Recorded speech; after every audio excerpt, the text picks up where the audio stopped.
नमो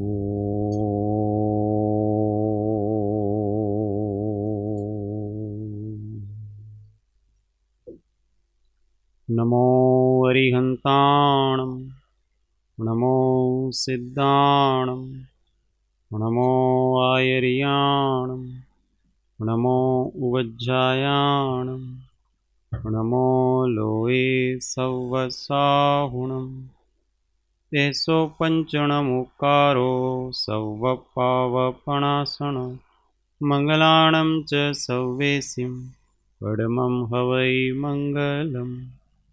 ॐ नमो अरिहन्ताणम्। महादेव्या कुक्षिरत्नं शब्दजितर्वात्मजं राजचन्द्रमहं वन्दे तत्त्वलोचनदायकं प्रभुतत्त्वलोचनदायकम्। परात्पर गुरुवे नमः, परम्पराचार्य गुरुवे नमः, परम गुरुवे नमः, साक्षात् प्रत्यक्ष सद्गुरुवे नमो नमः।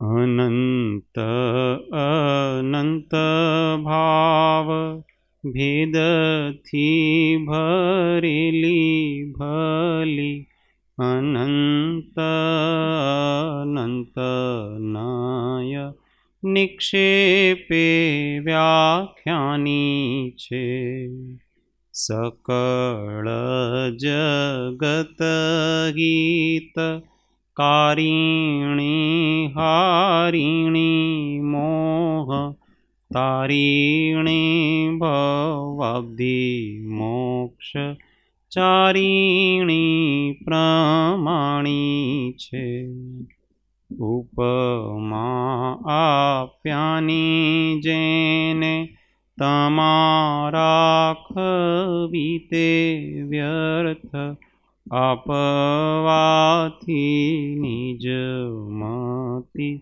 मपाई में मानी छे अहो राज चंद्र बाळ ख्याल नथी पामताय जिनेश्वर तणी वाणी जाणी तेणे जाणी छे गुरुराज तणी वाणी जाणी तेणे जाणी छे।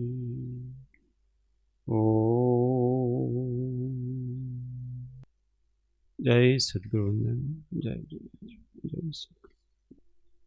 स्वाध्याय में आज आत्मबोध शतक।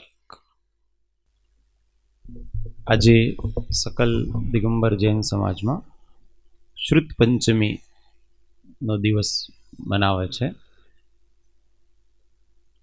श्रुत पंचमी एटले वर्तमान में अपने पास जो भी श्रुत है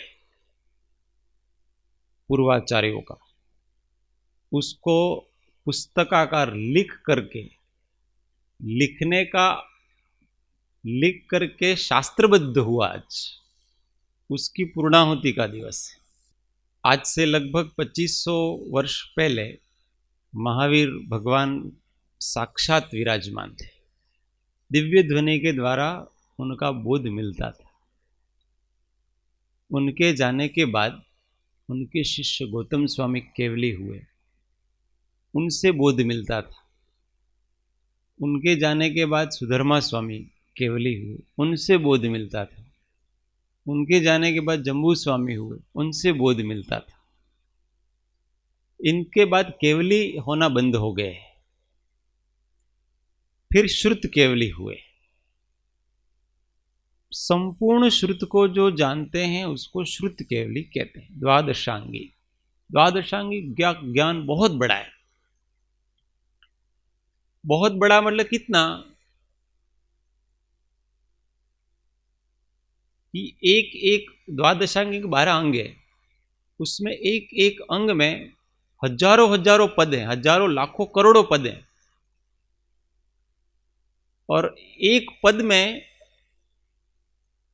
अभी वर्तमान की तुलना करें तो अपने ये अनुष्टुप श्लोक आते हैं ना, अनुष्टुप श्लोक, ऐसे एक पद में 51 करोड़ श्लोक आ जाए, ऐसा एक पद होता है।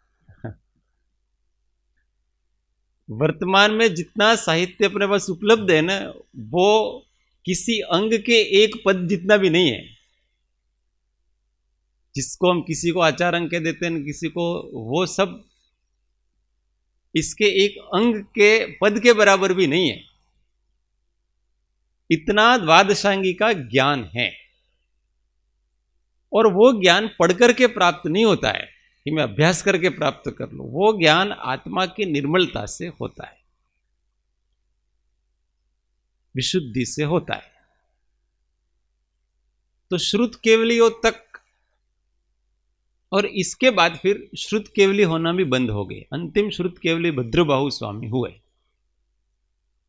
इसके बाद तो श्रुत केवली होना भी बंद हो गए। तो द्वादशांग का पूरा ज्ञान वाले नहीं रहे।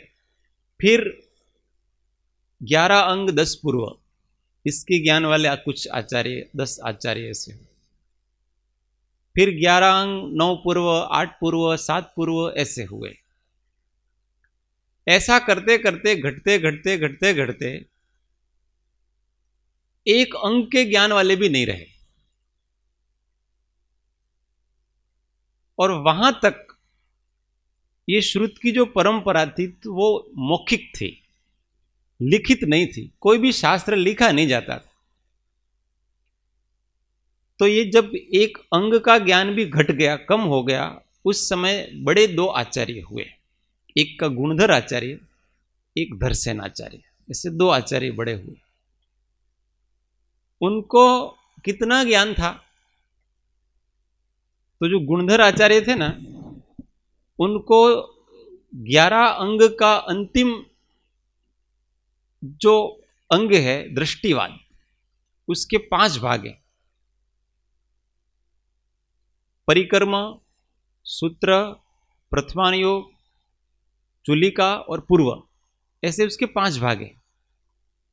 उसमें से जो पूर्व है, जिसको अपन चौथ पूर्व कहते हैं, उस चौथ पूर्व का जो ज्ञान प्रवाद नाम का पूर्व है, उसका 10वां भाग है, उसको वस्तु अधिकार कहते हैं। उस 10वें भाग का 3रा भाग है, उसका ज्ञान था उनको, गुणधर आचार्य को। ये आज से 2200 साल पहले की बात है। 2200 ज्ञान प्रवाद पूर्व के 3रा प्राभृत, ज्ञान प्रवाद पूर्व का 10वां वस्तु अधिकार, उसका भी 3रा भाग, मतलब 3रा प्राभृत, उतना ज्ञान गुणधर आचार्य को था। उनमें से ये ज्ञान, उससे सिद्धांत शास्त्र, अध्यात्म शास्त्र इस प्रकार से निकले। और ये कुंदकुंद स्वामी के पास जो है ना, ये श्रुत की दूसरी परंपरा जो निकली, अध्यात्म परंपरा, वो यहां से निकली है, जिसमें शुद्ध जीव आदि का वर्णन है, वो गुणधर आचार्य से निकले। उन्हीं के समकालीन धरसेन आचार्य, उनको कितना ज्ञान था? तो उस 14 पूर्व का दूसरा पूर्व है आग्रायणी पूर्व। उस आग्रायणी पूर्व का 5वां भाग है पंचम वस्तु अधिकार, उसका 4था प्राभृत है, उसका नाम महाकर्म प्रकृति है। उसका ज्ञान धरसेन महाराज को था। अब उनको लगा कि अब लोगों की बुद्धि है वो क्षीण हो रही है, कोई बात कहते हैं तो पूरी पूरी याद नहीं रहती, भूल जाते हैं। अब मेरे पास जो ज्ञान है वो मेरे जाने के बाद तो चला जाने वाला है, तो मैं ऐसा करूं कि इसको थोड़ा लिखें। तो उनको लिखने की इच्छा, लिख कर रखेंगे तो शास्त्राकार होगा तो लोग पढ़ते रहेंगे, क्योंकि स्मृति तो इतनी है नहीं। फिर उन्होंने अलग अलग संघों में पत्र लिखे। उस समय पत्र व्यवहार वगैरह होता था, तो कि भाई कहीं पर भी योग्य कोई अच्छे जानकार बुद्धिमान कोई मुनि हो तो भेजे जाए, मैं उनको मेरा ज्ञान देना चाहता हूं। तो एक संघ में से 2 मुनियों को भेजा गया। एक पुष्पदंत और दूसरे भूतबली। उस समय धरसेन महाराज गिरनार में थे, अपने यही हुआ है सब काम, गुजरात में गुफा में रहते थे। फिर उनके पास आए, पहले तो उन्होंने परीक्षा ली कि ये दोनों योग्य हैं कि नहीं, क्योंकि योग्यता की परीक्षा करके ही ज्ञान दिया जाता है। तो उनको 2 मंत्र दिए सिद्ध करने के लिए। 2 मंत्रों में जानबूझ करके उन्होंने कुछ त्रुटि रखी। अब मंत्र के अपने अपने देवी देवता अधिष्ठाता होते हैं, तो जब मंत्र का जाप करते और मंत्र सिद्ध होता है तो वो देव अथवा देवी प्रकट होती है और अपना जो काम होता है वो कर देते हो। तो उन्होंने मंत्र सिद्ध किया, तो एक महाराज के तो एक कानी देवी निकली, मतलब प्रकट हुई, और एक की विकलांग हुई। अब उनको पता पड़ गया कि देव होते हैं वो विकलांग वगैरह होते नहीं है, कहीं ना कहीं इस गड़बड़ इस मंत्र में है।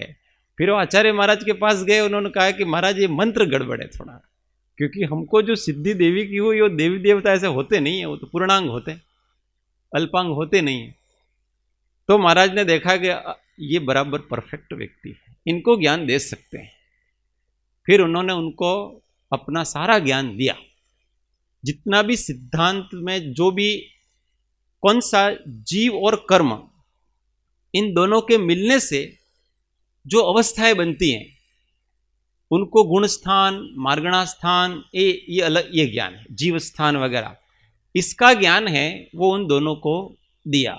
ये पहला श्रुत स्कंध कहलाता है सिद्धांत का। कुनकुन स्वामी आदि से चला, गुणधर आचार्य से वो दूसरा श्रुत स्कंध कहलाता है। फिर यहां से उन्हीं शास्त्रों में से ये टीका है, वीरसेन महाराज ने टीका करी, धवला इत्यादि की टीका करी षटखंडागम के आधार पर ही। फिर बाद में ये निमित्तेंद्र आचार्य ने उन्हीं के आधार पर ये गोमट सार ने, क्षपणा सार ने, ये जितने भी शास्त्र लिखे हैं वो सारे कर्म के न, वो सब उसमें से आए। तो उन्होंने बहुत मेहनत करके, आचार्य पुष्पदंत और भूतबली महाराज ने बहुत मेहनत करके वो सब षटखंडागम की रचना करी, और आज के दिन अंकलेश्वर में पूरी हुई वो। हाँ, इसलिए आज पूर्णा होती हुई, इसलिए इसको श्रुत पंचमी के दिन, ये पंचमी का दिन था, इसलिए सारे देश में जो अनुयायी हैं वो श्रुत पंचमी के दिन इस पर्व को मनाते हैं और अलग अलग प्रकार से श्रुत की आराधना करते हैं। कोई उसकी पूजा करता है, कोई इसका विधान करता है, कोई अलग अलग प्रकार से करते हैं सारे। ये शॉर्ट, हाँ कोई प्रश्न जी?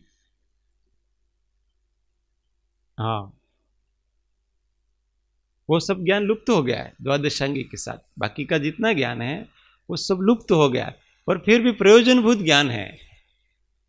अध्यात्म परंपरा और सिद्धांत परंपरा, ये दोनों का ज्ञान हमारे पास। तो ये जितने भी कर्म ग्रंथ हैं, गोमट सार, क्षपणा सार, षटखंडागम, धवला, जय धवला, महाधवल, ये सब तो अशुद्ध जीव तत्व की प्ररूपणा करते हैं।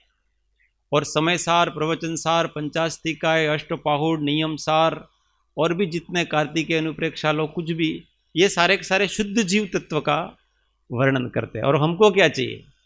जीव का ही तो ज्ञान करना है। 7 तत्वों का प्रयोजनभूत ज्ञान तो हमको इन शास्त्रों से मिल रहा है, उसमें इतना क्षम तो इतना ज्ञान तो हमारे पास अभी, और जितना है उतना भी हम तो कहाँ अध्ययन कर पा रहे। मुश्किल से कोई व्यक्ति जीव में 2 शास्त्र भी पूरा नहीं पढ़ता है। इसलिए हमको चिंता नहीं करनी चाहिए, जितना है उतना पर्याप्त अपने पास ज्ञान है। परंतु बहुत ज्ञान नहीं है इसलिए अभिमान नहीं करना कि मैं किसी को 1000 श्लोक आ गए, 10,000 श्लोक आ गए, अभिमान नहीं करना, क्योंकि ये 1000 ने 10,000 ने 1 करोड़ कुछ भी नहीं है द्वादशांग के आगे। ये लोगों को बहुत बुद्धिमान अपने को मानना नहीं, क्योंकि पढ़ लिख करके दिमाग से ये सब चीजें नहीं होती हैं। ये तो जब आत्मा निर्मल होता है तो अपने आप वो ज्ञान ऑटोमेटिक प्रकट होता है अंदर से। वो जो अपने दिवाली के बाद आती है ना, उसको लाभ पांचम कहते हैं। लाभ पांचम, ज्ञान पांचम, वो भी श्वेतांबर परंपरा के अनुसार उसको ही श्रुत पंचमी, ज्ञान पंचमी कहते हैं। वो एक अलग परंपरा चली फिर, वो उन्होंने भी अपने शास्त्र लिखे, वो वल्लभीपुर में उनके शास्त्र वगैरह, तो वो एक अलग प्रकार से परंपरा चली। दोनों परंपराएं हैं। अपने दोनों दिन ज्ञान की आराधना करना, अपने को तो ज्ञान की आराधना करनी है, पर कौन सा ज्ञान? सच्चा ज्ञान। ज्ञान तो बहुत है दुनिया में, परंतु जो मुक्त कर सके वो ज्ञान नहीं है। सा विद्याया विमुक्त है, जो मुक्त दे वो ही विद्या है। ये आत्मबोध शतक पंचमी को पूरा किया माता जी ने आज के दिन ही किया बिल्कुल। हाँ, लास्ट में नो दोहे में लिखे हैं, आत्मबोध पावन शतक पूर्ण हुआ है आज, उन्नत उन्नत शिखर जहां सिवनी नगर विराट, सिवनी ग्राम में ज्येष्ठ शुक्ल की पंचमी पावन दिन गुरुवार, गुरु कृपा से लग रहा हर दिन ही त्योहार। हाँ, ग्रीष्म काल है यद्यपि विद्या सिंधु मम पास, शीतलता मुझको मिली होए सर्व अग्नाश। आज ही के दिन पूरा तो बहुत ही अच्छा है योगान योग आत्मबोध शतक। चलो थोड़ा इसका स्वाध्याय कर लेते। हाँ, ऐसा कभी शुरुआत कोई शास्त्र की करनी हो ना, तो आज के दिन शुरुआत करेंगे और फिर अंत में आज के ही दिन अंत हो, इसी प्रकार से उसका अंत करेंगे। ये शुभ कहलाता है। अच्छा है, बहुत अच्छा दिन है। गर्मी है, परंतु गर्मी में ज्ञान ही ठंडक देता है। आत्मा को ठंडक कौन देता है? कितनी भी गर्मी हो, आपके पास ज्ञान है तो न गर्मी सता सकती है, न सर्दी सता सकती है, न रोग सता सकता है, न गरीबी सता सकती है। कोई व्यक्ति को मृत्यु सामने खड़ी है और व्यक्ति के पास ज्ञान है तो मस्ती से जिएगा। ज्ञान के बिना ये जीव दुखी है, और ये जिनवाणी माता है वो ज्ञान अपने को देती है। जिनवाणी माता ये जो माता का स्वरूप दिया ना, सरस्वती का, हाथ में वीणा है ना, वो उसके ऊपर हंस के ऊपर, ये तो एक प्रतीकात्मक है। सामान्य लोगों को कोई रूप दें अपन तो उनको जरा मन लगता है, वास्तव में तो ये अक्षर है, ये अक्षर ही माँ है, और उसमें जो भाव भरे हैं उसी से अपना कल्याण होता है। और उसका फिर उसी प्रकार से किया। उनके हाथ में पुस्तक है तो ज्ञान का ही प्रतीक है।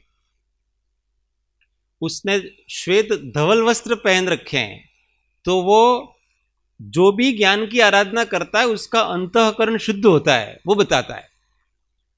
सरस्वती माता जिसके अंदर रहती है वो कैसे होती? शुद्ध धवल वस्त्र। तो वो उसका अंतःकरण, उसका आत्मा हमेशा पवित्र रहता है ज्ञान से। और वो हंस के ऊपर विराजमान है। हंस है वो भेद ज्ञान का प्रतीक है। दूध और पानी को अलग अलग कर देता है ना हंस, ऐसे आत्मा और अनात्मा, स्वभाव और परभाव, उन दोनों को अलग करता है। उसका नाम हंस कहलाता है। उसको हंस कला कहते हैं। इसलिए जो महात्मा लोग होते हैं उनको परमहंस कहते हैं। परमहंस कहते क्योंकि वो भेद ज्ञान करना जानते हैं कि मैं कौन हूं और पर कौन है, और आत्मा आत्मा को ग्रहण करते हैं और पर को, विकार को निकाल देते हैं। ये हंस जैसे दूध को पी जाता, हंस क्या करता है? दूध को ग्रहण कर लेता है, पानी पानी रहने देता है। ऐसे ही हमको क्या करना? अच्छा अपना स्वरूप है उसको ग्रहण करना, और विकार है उसको छोड़ देना। उसको हंस कला कहते हैं। इसलिए वो हंस पे विराजमान कर रही है उनको, तो ये प्रतीक बनाया है सर। ऐसी इस नाम की कोई देवी नहीं है। और जो है वो जो स्वर्ग की देवी है उनको सरस्वती नहीं कहते, उसका काम दूसरे प्रकार का है। हंस पे विराजमान इसलिए हंसा कहते हैं, बराबर। हंसा बहन कहते। अपने को भी हंसा ही सबको बनना है। जब तक हंसा नहीं बनेंगे तब तक वो मिक्स है, वो खिचड़ी खाते हैं ना व्यक्ति, कोई भेद ज्ञान नहीं है। ऐसे हम कचरा खा रहे हैं क्योंकि हम क्या है? राग मिश्रित आत्मा का सेवन कर रहे हैं। आत्मा का सेवन तो कर रहे हैं, हम हमेशा अपना ही अनुभव कर रहे हैं। कोई जीव किसी दूसरे का अनुभव नहीं कर सकता, अपना ही अनुभव करता है। पर कैसा अनुभव करता है? कचरे वाला अनुभव है, विकारों का अनुभव कर रहे हैं हम अपना। तो अब विकार को छोड़ो और अपने स्वभाव, निर्मल स्वभाव का अनुभव करो, ऐसा कह रहे। उसके लिए हंसा बनना पड़ता है। चलो तो इसका भी थोड़ा पान कर लेते हैं। आत्मबोध शतक कौन से नंबर की गाथा चल रही है? 43 नंबर। बहुत सुंदर बात इसमें भी कही है, एक एक लाइन झेलने की। कर्म उदय को जीत आत्मा निज स्वरूप में लीन रहे। कर्म उदय को जीत आत्मा निज स्वरूप में लीन रहे। उपादान को जागृत करके नहीं निमित्ताधीन रहे।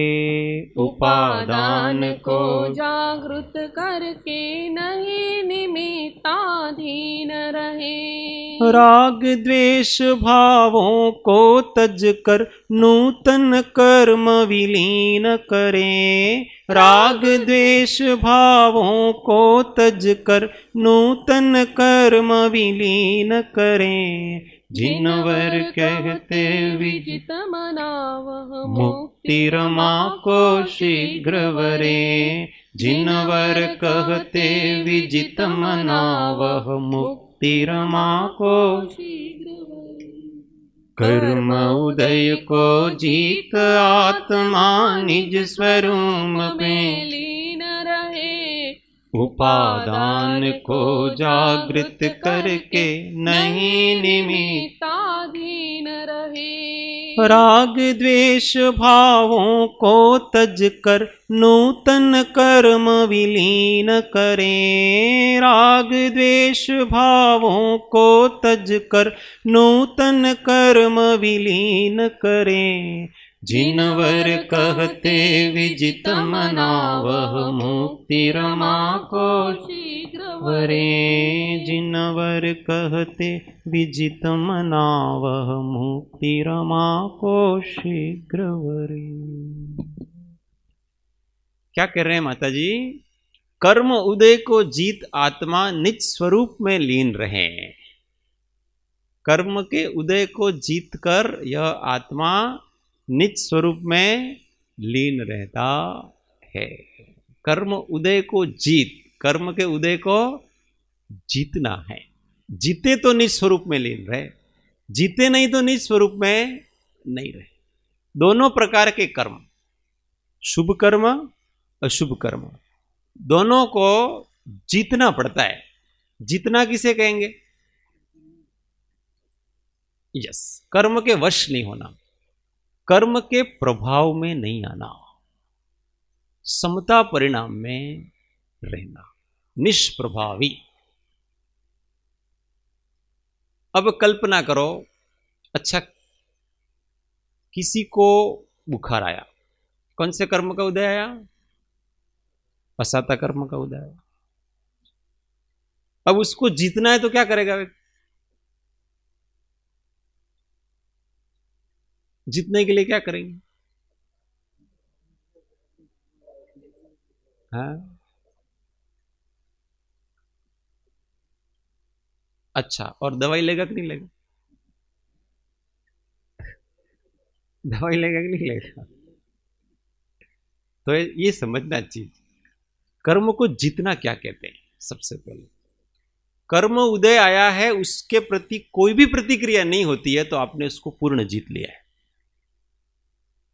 आप दवाई करते हो, इसका मतलब अभी पूर्ण जीत नहीं पा रहे उसको,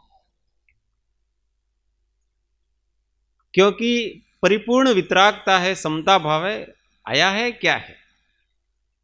शरीर में आया है तो मैं तो शरीर नहीं हूं ना, मैं तो उसका सहज ज्ञाता दृष्टा आत्मा हूं। दर्द हो रहा है तो वेदना मैं थोड़े हूं, उस वेदना को जो जानता है वो मैं हूं। ऐसा करके किसी प्रकार का कोई प्रतिकार नहीं करता है। ये कर्म उदय में आया है, ये अपने काल से जाएगा। जितना काल होगा उसका, उस काल के बाद वो चला जाएगा।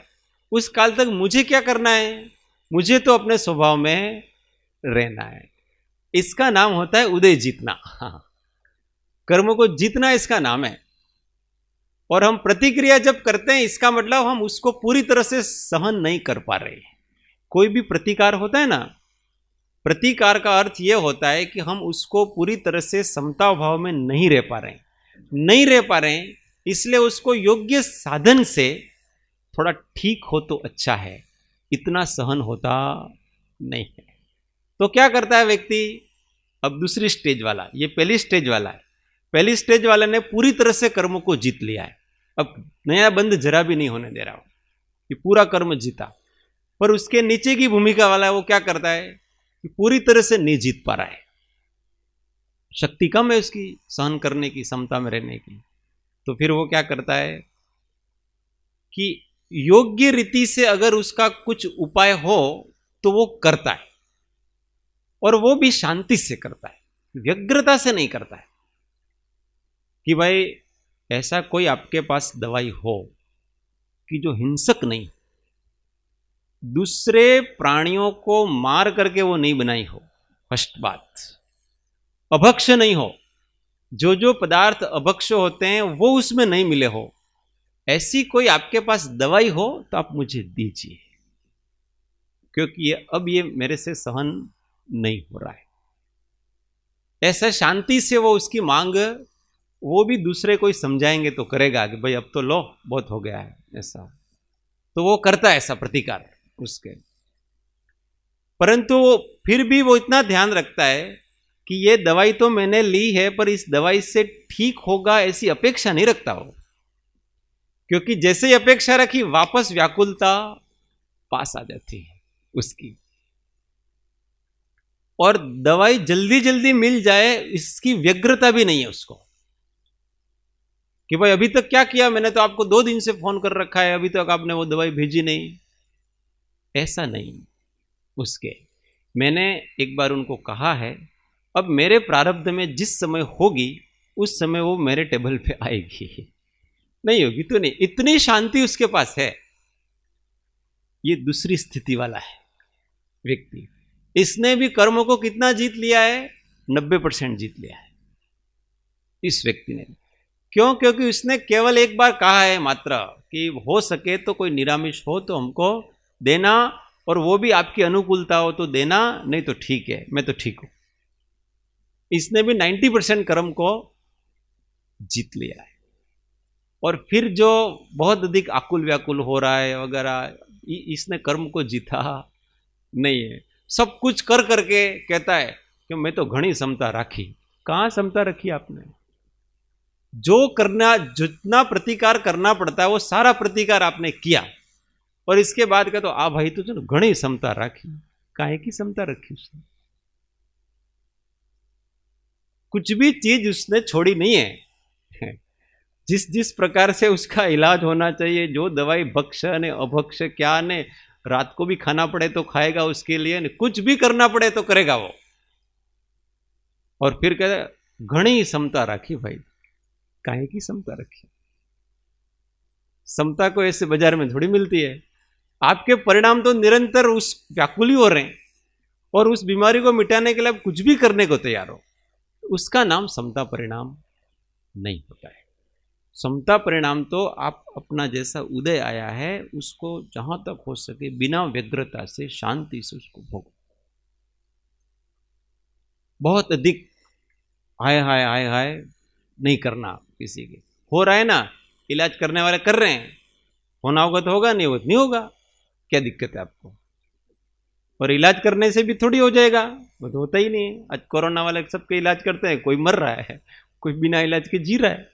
और वो कहेगा उसको इसका मतलब अच्छी दवाई करी, मेरे को अच्छी दवाई नहीं करी, मेरी देखभाल नहीं करी। तो भाई आपकी देखभाल भी करी है, परंतु तू जीत नहीं पा रहा है अपने कर्मों को, आकुल व्याकुल हो रहा है, और आकुल व्याकुल होने से बीमारी बढ़ती है, बीमारी कम नहीं होती है।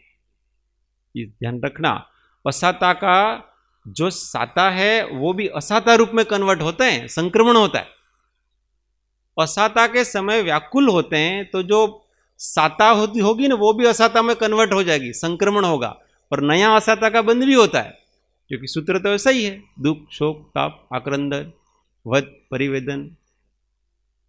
ये ये आत्म परोभ्य से, ये आत्मा और पर के लिए, इससे सारा सारा असाता का वेदन होता है। दवाई लेना तो सबसे पहले यही तो बताया वो यही कह रहे हैं कि दवाई लेने से व्यग्रता कम हो जाए। तो सबसे पहले यही तो बताया कि आप सहन नहीं कर पा रहे हो, सहन नहीं कर पा रहे हो, इसलिए आपने योग्य उपचार किया, तो मना थोड़ी कर रहे हैं, उपचार किया पर आपने कर्म जीता नहीं। आप जीतने का दंभ मत रखो, इसकी निर्जरा आपकी हुई नहीं। ये तो आपने प्रतिकार किया कि मेरे को थोड़ी शांति मिले तो अच्छा है, पर इसने कर्म जीत लिया, मैंने कर्म जीत लिया ऐसा मत मानो। अपने आप को क्या मानो कि मेरी निर्बलता है कि मेरे को ये लेना पड़ता है। तो यह तो आत्मा की निर्बलता ही हुई ना। बड़े महापुरुषों को ऐसे रोग आदि होते हैं तो आत्मा को जगाते हैं, नहीं करते कुछ, तो उसको अपना फक्र गर्व नहीं मानना। कोई भी वस्तु पर के निमित्त के अधीन अपनी शांति है तो उसको गर्व से नहीं कहना कि देखो मैं गर्व से, तुमने पर के निमित्त से तुम्हारी शांति आई है वो, और वो कब तक रहेगी उसका भी ठिकाना नहीं है उस शांति का। इसलिए और अधिक इस बार तो मैंने कर लिया इलाज, अगली बार होगा ना तो मैं थोड़ा, आज तो मैंने एक दिन सहन किया, कल 2 दिन सहन, फिर आएगा तो मैं 2 दिन सहन करूंगा, अगली बार फिर आए तो मैं इस बीमारी को 3 दिन सहन करूंगा। ऐसा करते करते मैं सहन करने की शक्ति बढ़ाऊंगा उसको। ये शक्ति बढ़ानी है अपने को, ये बीमारी की बात नहीं है, अच्छी चीजों के अच्छे कर्म के संबंध में भी बात है। किसी के पुण्य का उदय है और आपके पास सामग्रियां मिली, सारी सामग्रियां, और वो सामग्री मिलने के बाद भी उसको भोगना नहीं। कब तक नहीं भोगो? जब तक आप उसको नहीं भोगे हुए रह सकते हो ना, तब तक मत भोगो। आपको बहुत गर्मी लग रही थी, ऐसी तो लगा लिया अपने रूम में, उसमें कोई दिक्कत नहीं, पर जब तक हो सके तब तक आप उसके बिना रह सके उतना रहो। 1 घंटा रह सकते हो, 2 घंटा रह सकते हो, 3 घंटा रह सकते हो, 4 घंटा रह सकते हो, ये आत्मा की शक्ति खिलाओ। और फिर नहीं रह सकते हो तो अपराध मान करके उसको करो, बहुत बड़ा गर्व मान करके उसको। मुनि भी दवाई लेते हैं, अभी पूज्य बेंचरी वही पत्रांग खोलेंगे, वो कृपालदेव ने कहा है ना कि असाता के उसमें क्या करना है, किस प्रकार से। हाँ हाँ, उसमें तो बहुत कड़क लिखा है, बहुत खतरनाक लिखा है उसमें तो। हाँ हाँ, कुल मिलाकर के जितना सहन कर सके पुण्य के उदय में और पाप के उदय में, अगर आपने कुछ भी प्रतिक्रिया नहीं करके उसको सहन किया तो कर्म का जीतना कहलाता है। नहीं तो हम कर्म से हारे, और कब तक हारते रहेंगे? दूसरे का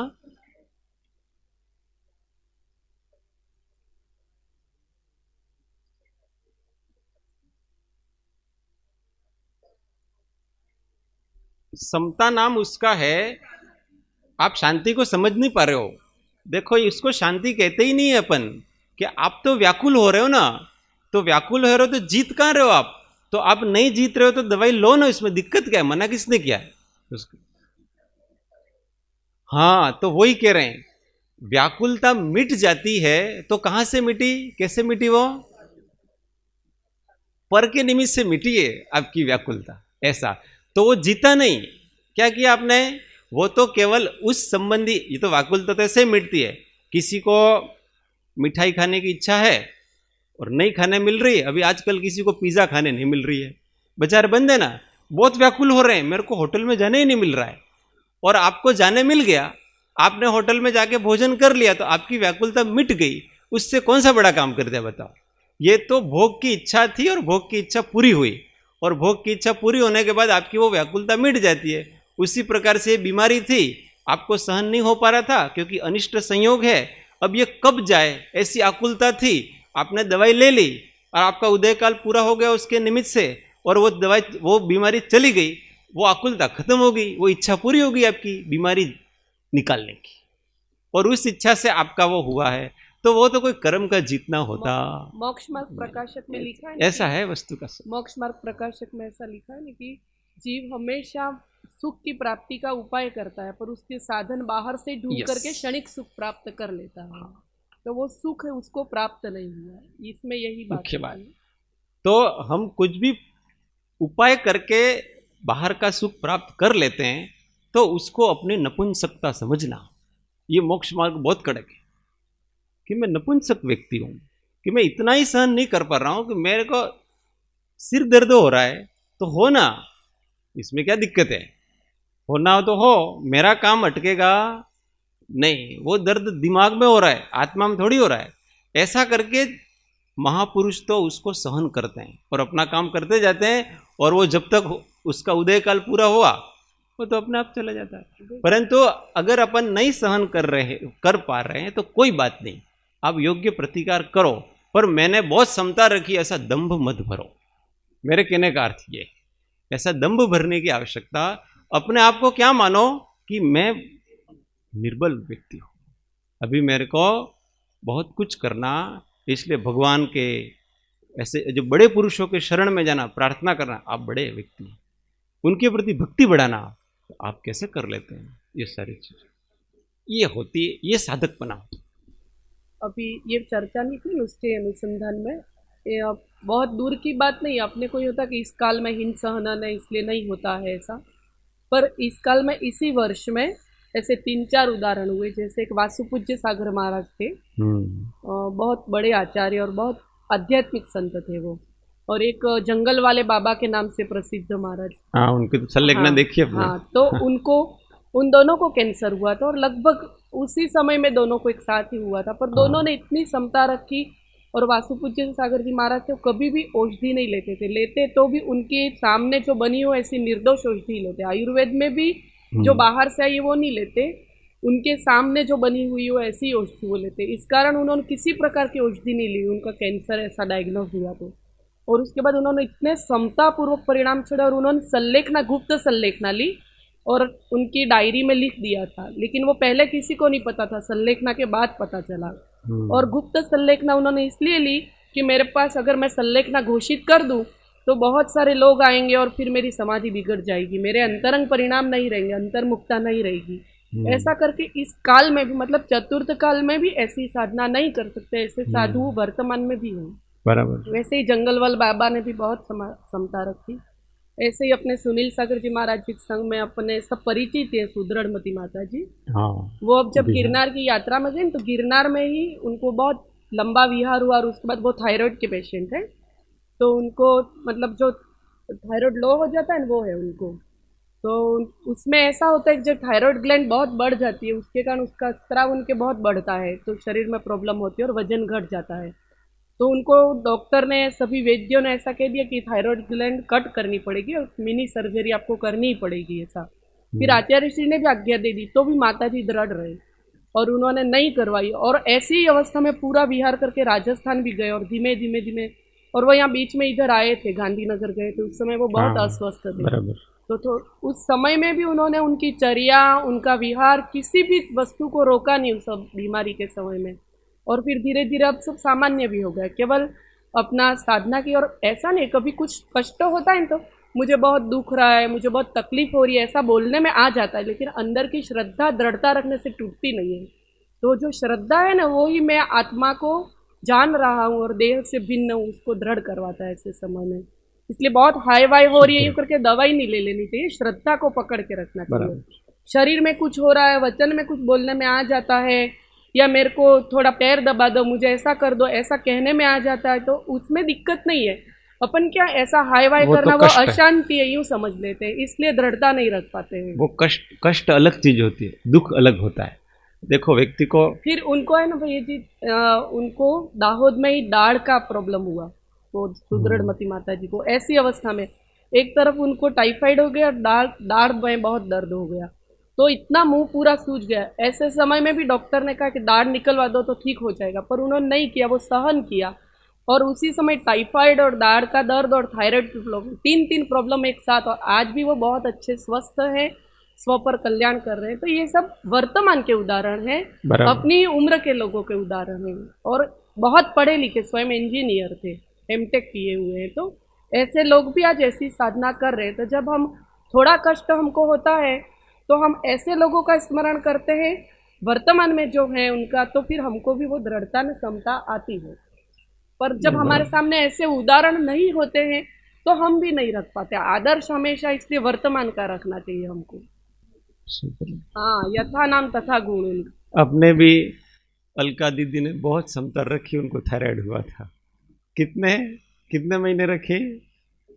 2.5 महीने तक उन्होंने, मैंने देखा कि वो 2.5 महीने का जो समय था उसमें भले वो कष्ट में थे, चल फिर नहीं सकते थे, मैं आता जाता रहता था ना उनके पास, और उनके जो परिणाम थे ना, वो परिणाम बहुत अच्छे रहते थे।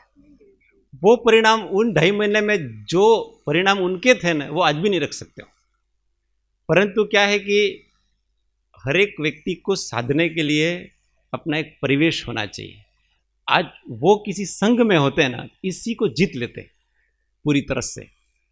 परंतु हम जहाँ रहते हैं वहाँ का परिवेश वगैरह, उसकी परिस्थितियाँ, ये सारी चीज़ होती है, तो व्यक्ति को थोड़ा करते हैं, फिर सब कहते रहते हैं ना ऐसे, अब भाई थोड़ा, अब भाई थोड़ा, अब भाई थोड़ा, अब भाई थोड़ा, तो धीमे धीमे वो डाउन होता है, व्यक्ति दृढ़ नहीं रह पाता है। उस जैसा परिवेश होता है वैसा होता ही है, क्योंकि अपने यहाँ बड़े लागणी वाले लोग बहुत है, प्रेम होना ही चाहिए, नहीं होना चाहिए ऐसा नहीं है, वो तो होना, हाँ वो तो कोमल होना ही चाहिए दूसरों के प्रति। पर फिर भी अगर किसी संघ में कोई और भी ऐसा होता है, सुदृढ़मती माता जी के साथ रहते हैं, तो ये भी नहीं लेते आज। क्यों? क्योंकि ऐसा उदाहरण अपने को मिलता नहीं है, इसलिए हम धीमे धीमे फिर हो जाते। और सबके शरीर की क्षमता वगैरह, परंतु इन्होंने जो सहन किया, मैंने देखा 2.5 महीने बहुत ही उत्तम रीति से, और उनके जो परिणाम वगैरह ये सारी चीजें, देखो कष्ट होना अलग चीज है और उस समय परिणाम होना अलग चीज है।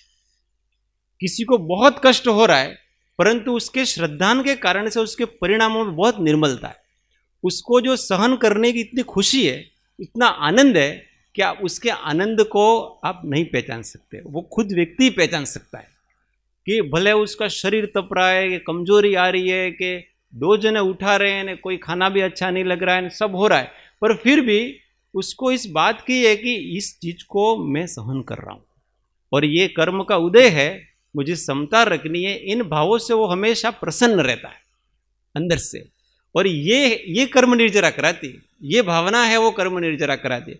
बाहर का कष्ट नहीं, बाहर के लोगों को तो ऐसा ही देखा, आ કેટલા दुखी लागे हमने, કેટલો कष्ट, वो कोई दुखी नहीं है, उसको बहुत प्रसन्नता है, बहुत आनंद होता है। ऐसा आनंद लेने का अभ्यास किसी को वर्षों तक होता है, कहीं दर्द, और वर्षों तक वो दर्द लेके घूमता है। इसका नाम आर्त ध्यान नहीं है, ये समझना। वेदना होती है, और वेदना तो ज्ञान में आएगी ना, जो होगा वो ज्ञान में आएगा अपना, पर उस वेदना को अनिष्टकारी समझना, उसका नाम है आर्त ध्यान। और ये वेदना कब जाए, कब जाए, कब जाए, इस प्रकार का अंदर तालावेली होना, आकुलता व्याकुलता होना, उसका नाम आर्त ध्यान है। परंतु जिसको ऐसा है कि वेदना हो तो हो, कितनी भी वेदना हो, मैं तो सहन करूंगा, अब बढ़ रही है निरंतर उसके, परंतु वो क्या कर रहा है, वो सहन कर रहा है। दूसरे आसपास देखने वाले देख नहीं सकते हैं, करुणा भाव होता है, उसको मजा आ रहा है अंदर से। ये मोक्ष मार्ग अंदर चलता है, मोक्ष मार्ग बाहर नहीं चलता है। मोक्ष मार्ग पूरी ये व्यवस्था ही सारी ऐसी है, अंतरंग अभ्यंतर परिणाम। नहीं, यहाँ पर सुजाता दीदी आए थे, अपन वर्षों से उनको जानते हैं, उनको वर्षों से बहुत तकलीफ है, आज उनको बहुत बड़ी बीमारी है, और दूसरी उसके साथ साथ छोटी मोटी भी बहुत बीमारियां हैं, लेकिन कभी भी वो एलोपैथिक दवाई नहीं लेते, और आयुर्वेदिक में भी अपने हाथ से बनाई हुई दवाई वो स्वयं लेते हैं। तो ऐसे साधना होती है। देखो, दवाई लेना कि नहीं लेना ये मुख्य बात नहीं है, मुख्य बात है दृढ़ता, आप उसको जीत रहे हो। और ये तो पाप के उदय की बात हुई, मुख्य पुण्य का उदय। आपको साता का उदय है, आपके पास कुछ भोगने की वस्तुएं हैं और नहीं भोग रहे हो आप, ये है मुख्य उदय, सहन करना। और साता में तो चलो आपको कहीं न कहीं संबल मिल गया, तत्व ज्ञान जागता है, ये सब और भी दृढ़ हो जाते हैं। पुण्य के उदय में उस पुण्य को भोगना नहीं, ये बड़ी साधना है, बहुत बड़ी साधना है। आप ला करके रख दो, अभी कोई महाराज हो अथवा त्यागी हो वगैरह, उसको सुविधा करके रख दो, आप गद्दा कर दिया ने, ऐसी ला के रख दिया ने, वो स्वीकार नहीं करेगा। वो के महाराज तमारे माटे थोड़ो छे, आ तो अमारे माटे छे, तो वो नहीं करेगा स्वीकार, किसी भी प्रकार से स्वीकार नहीं। क्यों? क्योंकि उसको तो अपने कर्म खपाने भाई, वो तो पुण्य का उदय होता है तो सब सेवा करने वाले मिल जाते हैं, सब अनुकूलता करने वाले मिल जाते हैं। अब आपने एक बार अनुकूलता को स्वीकार कर लिया, अब वो फिर से दूसरी बार फिर करेगा, फिर तीसरी बार, फिर पहले पहले तो अपन सावधान होकर के वो उस सुविधा को भोगता है और बाद में फिर उस सुविधा का आदी हो जाता है। और जब वो आदी हो जाता है ना, इसके बाद तो फिर दूसरों के ऊपर ऐसा यार पहला पहला घणो ध्यान रखता था, अभी जरा ध्यान नहीं रखता, ऐसा होता है। ये सब चीजें आंखों देखी हुई वस्तुएं और जीवन में अनुभव की हुई वस्तुएं कि ये जो साधन सुविधाएं हैं वो पहले तो उंगली पकड़ती हैं और फिर धीमे धीमे ये हाथ पकड़ती हैं और फिर पूरा अपने को पकड़ लेते हैं और ऐसा जकड़ लेते हैं कि ये सुविधा हमको फिर आवश्यकता लगने लगती है और आवश्यकता फिर अत्यंत अपरिहार्यता लगने लगती है कि इसके बिना जी नहीं सकते। आज जैसे मोबाइल सबको, पहले तो लश्करी लगती थी, मोबाइल कोई रखता है ना तो मतलब बहुत बड़ा व्यक्ति है वो, ऐसा। फिर वो सुविधा हुई, फिर आज आवश्यकता हुई और आज अपरिहार्यता हुई। जैसे भोजन चाहिए वैसे व्यक्ति को मोबाइल की जरूरत पड़ी। ऐसे कृपालुदेव का दृष्टांत, कृपालुदेव का हमेशा असाता को उन्होंने हमेशा जीता और साता को हमेशा उन्होंने लात मारी। पुण्य जहां भी आया उनका तो उन्होंने हमेशा ठुकराया। एक बार तो असाता को बुलाया उन्होंने, वो लड्डू का उदाहरण कृपालुदेव जबरदस्ती खाया उन्होंने हो, और फिर उनको उदीर्णा करनी थी ना, वो पूछा तुम्हें आवो केम कर्યું, तो बोले हमको कर्म खपाना है, मेरे पास कम समय है, समय कम है मेरे पास और मुझे कम समय में बहुत सारा काम करना है, और बहुत सारा काम करना है तो फिर ऐसा कर्मों को बुलाना पड़ता है, तू आजा, आ बेल मुझे मार, ऐसा नहीं तू वहां खड़ा रहे मैं तेरे पास आता हूं और मार। कुछ लोग ऐसा करते हैं ना, आ बेल मुझे मार, ऐसा भी नहीं, वो कर्म के पास जाएगा, उसको खींचेगा, खींच करके उदय लाएगा और ला करके फिर वो उसको शांति से भोगेगा। कृपालुदेव ने पुण्य में भी बहुत समता रखी, ज्योतिष ज्ञान शतावधान इन सब को ठुकरा करके, और फिर वो इतने ज्ञानी होते हुए भी बहुत गुप्त रहते कि प्रकट रूप में वो महापुरुष बन करके जब थे तब बाहर नहीं आए वो कभी भी। अंग्रेजों ने तो खूब कहा उनको, તમે આ શતાવધાન કરો છો ને તો અમારે તમે વિલાયત ચલો, તમને પૈસા પૈસા કરી નાખ્યા, प्रसिद्ध अक्खा विश्व में प्रसिद्ध, वो सारे विश्व में प्रसिद्ध हो सकते थे, वो चमत्कारी था ना वो तो एक प्रकार से, पर पुण्य को भी ठुकराया। देखो सामान्य लोग होते हैं, सज्जन लोग हैं, वो पाप को हटाते हैं, और जो बड़े ज्ञानी मुनि साधु होते हैं वो पुण्य को ठुकराते हैं। इतना ही अंतर है। और जो पुण्य को ठुकराने वाला है वो तत्क्षण मोक्ष की प्राप्ति करने वाला होता है। एक दो वो चलो, तो ये कर्म का जीतना किसे कहते हैं वो समझना, बस इतना ही है। हम हर किसी को कह देते आ भाई तो घणो ही समता राख, घणो जीत्यो, तो वही झूठ मूठ की काहे को प्रशंसा करते। उसने जितना किया है अथवा हमने जितना किया है उतना ही कहो, इससे ज्यादा कहने की कोई आवश्यकता अपने को नहीं। नहीं तो वो भी फूल के कुप्पा हो जाता है, वो ऐसा समझता है कि इसी का नाम समता है। उसके विषम भाव हुए और आपने उसको कह दिया घनी समता राखी भाई, तो और विषम भाव तो हो ही रहा है उसका, और आपने उसके ऊपर मोहर लगा दी, उसके विषम भाव को आपने समता भाव कह दिया। अब वो तो समता भाव उसी को मानता है ना, क्योंकि आपने कह दिया उसको। पर ज्ञानी उसको नहीं कहेगा कि देखो भाई अभी भी तुम्हारी समता जैसी होनी चाहिए वैसी है नहीं, अभी इसको थोड़ा और दृढ़ करो। ज्ञानी किसी को भ्रम में नहीं रखता है। अज्ञानी लोग होते हैं ना, लोगों को प्रशंसा के बहाने भ्रम में रखते हैं और वो जीव कभी बाहर निकलता नहीं। चलो समय વધારે છે। साता थोड़िया साता घणेरी एवो छे आ संसार, जीवन मां जारू लगे ने अंगे उठे अंगार, छाटे त्यारे शीतल पानी, एवी मारा राजनी वाणी, छाटे तारे शीतल पानी, एवी मारा રાજની વાણી। દેહ છતાં જેની દશા વર્તે દેહાતી, તે જ્ઞાનીના ચરણમાં હો વંદન અગણિત, તે જ્ઞાનીના ચરણમાં હો વંદન અગણિત। સદગુરુ પરમ કૃપાળુ त्रिलोकनाथ की जय, सब संतन की जय। आनंद घन ओ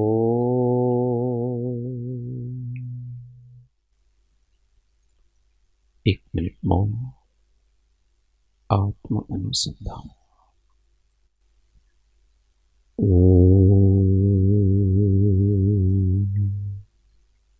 शांति शांति शांति। जय सद्गुरु।